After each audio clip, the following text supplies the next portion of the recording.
2026-27 ஆண்டிற்கான இடைக்கால வரவு செலவு திட்ட மதிப்பீடுகளை வரலாற்று பெருமை மிகுந்த இந்த சட்டமன்றத்தின் முன் வைப்பதில் நான் பெருமிதம் கொள்கிறேன். இந்திய திருநாட்டின் இரண்டாவது மிகப்பெரிய பொருளாதாரமாக திகழ்வது மட்டுமின்றி நாட்டிலேயே இரட்டை இலக்க உயர் பொருளாதார வளர்ச்சியை தமிழ்நாடு அடையும் வகையில் கடந்த 5 ஆண்டுகளில் நாடே போற்றும் நல்ல பல திட்டங்களை நிறைவேற்றி நல்வழி காட்டிய மாண்புமிகு முதலமைச்சர்களுக்கு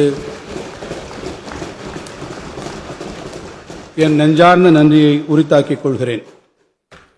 காலத்தை வென்ற என் திருவள்ளுவரின் வாக்கினை இம்மாமன்றத்தில் பதிவு செய்து என் உரையை தொடங்குகிறேன். பகுத்துண்டு பல்லுயிர் ஓம்புதல் நூலோர் தொகுத்தவற்றுள் எல்லாம் தலை. இருப்போர் இல்லாதோர் என்றில்லாமல் கிடைத்ததை பகிர்ந்து கொண்டு எல்லா உயிரிலும் வாழ வேண்டும் என்ற சமநிலை கொள்கைக்கு ஈடானது வேறு எதுவுமே இல்லை. வான்புகழ் வள்ளுவரின் வாக்கினை பின்பற்றி நானிலம் போற்றும் வகையில் மாண்புமிகு தமிழ்நாடு முதலமைச்சர் அவர்களால் தமிழ்நாட்டின் வளர்ச்சி வழிநடத்தப்பட்டு வருகிறது. மகளிர், மழலையர், முதியோர், தொல்பழங்குடியினர், மாற்றுத்திறனாளிகள் என கடைக்கோடி தமிழரும் தமிழ்நாட்டின் வளர்ச்சி பயணத்தில் பங்கு பெறும் சூழல் உருவாகியிருப்பது தனிச்சிறப்பாகும். ஏற்றுமதியை பெருக்கி பணவீக்கத்தை குறைத்து உயர் பொருளாதார வளர்ச்சியை அடைந்திட்ட அதே வேளையில் தமிழ்நாட்டில் வறுமையை ஒழிக்கும் இறுதிப் போரையும் நாம் தொடங்கியிருக்கின்றோம். மாநிலமெங்கும் பரவலான தொழில் வளர்ச்சியை உருவாக்கிட முன்முயற்சிகள் எடுத்திடும் பின்னணியில் தொழிலாளர் நலன் காக்கவும் பெருந்திட்டங்கள் தீட்டப்படுகின்றன. மிக பெரும் அளவில் வெளிநாட்டு தொழில் முதலீடுகளை எடுத்திடும் முயற்சிகளுக்கு சற்றும் குறையாமல் சிறு குறுந்தொழில் வளர்ச்சியையும் வழிநடத்தியுள்ளோம். மகளிர் சுய உதவி குழுக்களுக்கு அதிகளவு வங்கிக் கடன் உதவி மட்டுமின்றி விண்வெளி தொழில்நுட்ப புத்தொழில் நிறுவனங்கள் மலர்ந்து செழித்திடவும் வழிவகை செய்யப்பட்டுள்ளது. அனைவருக்கும் உணவு பாதுகாப்பை உறுதி செய்திடும் முனைப்பில் நீர்வளம் பெருக்கி உணவு உற்பத்தியில் வரலாறு காணாத சாதனையை நாம் நிகழ்த்தி காட்டியுள்ளோம். நவீன திறன் பயிற்சிகள் பெற்று உலகை வெல்லும் தமிழக இளைஞரை உருவாக்கிட நாம் வடிவமைத்த முன்னோடி திட்டங்கள் அடைந்த வெற்றி உலகப்புகழ்பெற்ற பல்கலைக்கழகங்களை தமிழ்நாட்டுக்கு வருகை புரியவும் வைத்துள்ளன.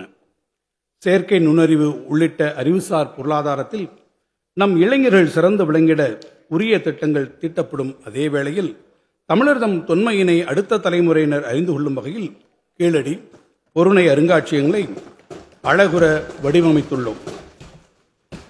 மாவட்டந்தோறும் மாபெரும் தொழிற்பூங்காக்கள், 4 வழிச்சாலைகள், மேம்பாலங்கள் எனும் வளர்ச்சி பாதையில் முன்னேறும் தமிழ் நிலப்பரப்பில் வனவிலங்குகள், பறவைகள் சரணாலயங்கள் மற்றும் கடல்வாழ் உயிரின பாதுகாப்பு, அதிகரிக்கும் வனப்பரப்பு என பசுமை வழி பயணத்திற்கும் உரிய கவனம் செலுத்தப்பட்டு வருகிறது.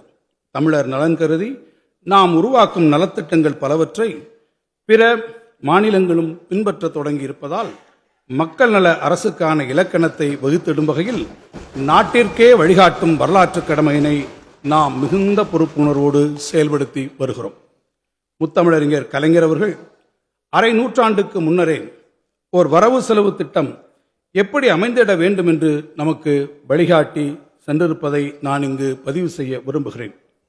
தீட்டப்பட்ட திட்டம் ஒன்றிற்கு தேவையான நிதி வாயில்களை எந்த வழியில் திரட்ட முடியும் என்பதில் தான் கவனம் செலுத்த வேண்டுமே தவிர வேண்டிய நிதி வசதிகள் தற்போது காணப்படவில்லை என்பதால் திட்டச் செலவையும் வளர்ச்சி விரைவையும் குறைப்பது முறையாகாது. ஆக்கப்பணிகளை நிறைவேற்றும் வேகம் சிறிதும் கொன்றாத திட்டமிட்ட வளர்ச்சிக்கு நம்முடைய வரவு செலவு திட்டம் ஒரு கருவியாக இருக்க வேண்டும். கடந்த 1971-72 ஆண்டிற்கான வரவு செலவு திட்ட அறிக்கையில் இடம்பெற்றிருந்த முத்தமிழறிஞரின் கலைஞரின் அறிவுரையினை நாம் வலுவாது பின்பற்றி வருவதால் தான் இன்று பல்வேறு துறைகளில் நாட்டிலேயே பெரு வளர்ச்சி பெற்று தமிழ்நாடு முதன்மை மாநிலமாக திகழ்ந்து கொண்டிருக்கிறது. ஒன்றிய அரசின் மாற்றாந்தாய் மனப்பான்மை ஒருபுறம், உலக வர்த்தக சூழலில் காணப்படும் ஏற்றத்தாழ்வுகள் மறுபுறம் என சவால்கள் பலவற்றை சந்தித்து வந்த போதிலும் நம் முன்னோர் வகுத்து தந்த சமூக நீதி பாதையில் வலுவாது பயணித்திட நம்மை தொடர்ந்து வழிநடத்துவது பேரறிஞர் பெருந்தகை அண்ணா மற்றும் முத்தமிழறிஞர் கலைஞர் ஆகியோரின் தொலைநோக்கு பார்வைதான். தமிழ்மொழி வளர்ச்சி முக்கடல் சங்கமிக்கும் குமரிமுனையில் முத்தமிழறிஞர் கலைஞர் அவர்களால் வான்புகழ் வள்ளுவருக்கு அமைக்கப்பட்ட திருவுருவச் சிலைக்கு பேரறிவு சிலை என பெயரிட்டு அறிவித்தவர் நமது மாண்புமிகு தமிழ்நாடு முதலமைச்சர் அவர்கள். உலக பொதுமறையாம் திருக்குறளை உலகெங்கும் கொண்டு சேர்க்கும் இலக்குடன் ஐக்கிய நாடுகள் அவையினால் அங்கீகரிக்கப்பட்ட அனைத்து அலுவல் மொழிகளிலும் மொழிபெயர்ப்பு செய்திடும் பணிகள் நடைபெற்று வருகின்றன. மனோன்மணியம் சுந்தரனார் இயற்றிய நம் உயிருக்கு நிகரான தமிழ்த்தாய் வாழ்த்தை தமிழ்நாட்டின் மாநில பாடலாக இந்த அரசு அறிவித்துள்ளது. தமிழ் மொழியின் பல்துறை வளங்களை செழிக்கச் செய்வதற்கான தொலைநோக்கு திட்டங்களை இந்த அரசு நிறைவேற்றி வருகிறது. பிறமொழி ஆதிக்கங்களில் இருந்து தமிழை காத்தல் மற்றும் செழுமையான தமிழ் படைப்புகளை தொடர்ந்து உருவாக்குதல் ஆகிய பணிகளை பெரும் முனைப்போடு இந்த அரசு மேற்கொண்டு வருகிறது. பிறமொழி திணிப்பால் தமிழுக்கு வந்த இடரினை எதிர்த்து போராடி தங்கள் இன்னுயிர் இந்த மொழித்தீரர்களின் தியாகத்தை போற்றும் வண்ணம் ஜனவரி திங்கள் 25ஆம் நாளை தமிழ்மொழி தியாகிகள் நாளாக இந்த அரசு கடைபிடித்திட ஆணையிட்டுள்ளது. பிறநாட்டு நல்லறிஞர் சாத்திரங்களை தமிழில் மொழிபெயர்த்தல் போன்றே தமிழில் வெளியான சிறந்த நூல்களை ஆங்கிலம் முதலான அயல்மொழிகளில் மொழிபெயர்த்து வெளியிடும் முயற்சியான திசையோறும் திராவிடம் திட்டத்தின் கீழ் இதுவரை 74 நூல்கள் வெளியிடப்பட்டுள்ளன.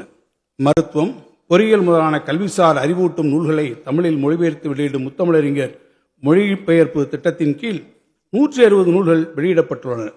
பெரியாரின் சிந்தனைகளை அயல்மொழிகளில் வெளியிடும் முயற்சியில் இதுவரை ஆங்கிலம், பிரெஞ்சு, அரபு, இந்தி, குஜராத்தி முதலான 21 மொழிகளில் பல்வேறு நூல்கள் வெளியிடப்பட்டுள்ளன.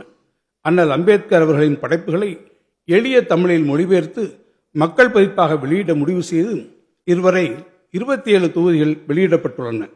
தேமுதிர தமிழோசை அகிலமெல்லாம் ஒலிக்கும் வகையில் 42 உலக நாடுகளில் 202 தொடர்பு மையங்களை ஏற்படுத்தி அவற்றின் மூலம் மாணவர்களை ஒருங்கிணைத்து இணையவழி தமிழ் கல்வி வழங்கப்படுகிறது. கனித்தமிழை வளர்த்தெடுக்கும் முன்னோடி முயற்சியாக இந்தியாவில் வேறு எந்த மாநிலமும் செய்திராத வகையில் பன்னாட்டு கனித்தமிழ் கருத்தரங்கம் வெற்றிகரமாக நடத்தப்பட்டது.